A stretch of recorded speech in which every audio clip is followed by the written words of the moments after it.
Well, what we saw is highly promising. We in CLIB we pursue the bioeconomy, and the bioeconomy will for sure depend on biomass producing regions. And the Tambov region is one of the most fruitful in the world.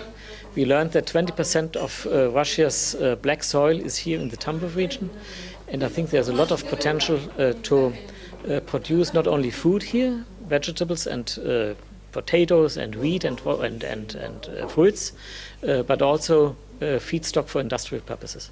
The most amazing thing were two. At first we saw a school which trains even young children in agriculture and makes them aware of the potential of agriculture, so that they might take their future occupation in that.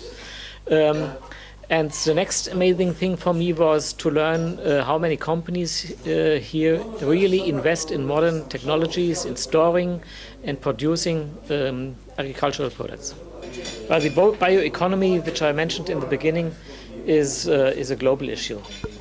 And Germany, for example, if it really pursues that vision, will depend on importing renewable carbon, in the same way as it depends today on importing fossil carbon, because we are an export-oriented industry, and the feedstock we produce in Germany or in Europe will not be sufficient to produce all the chemicals and the fibers and the food we need in Germany for our industry. The vision of that for that cluster is for me to have it as a partner for the German cluster. Because for German clusters and for other international clusters, it's fine to have individual members in foreign countries or in foreign regions, as for example in the Tambov region.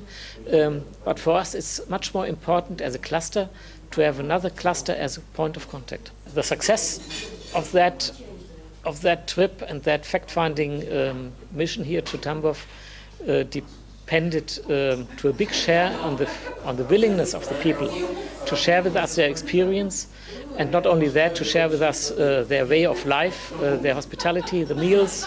This is the kind of atmosphere which really promotes cooperation.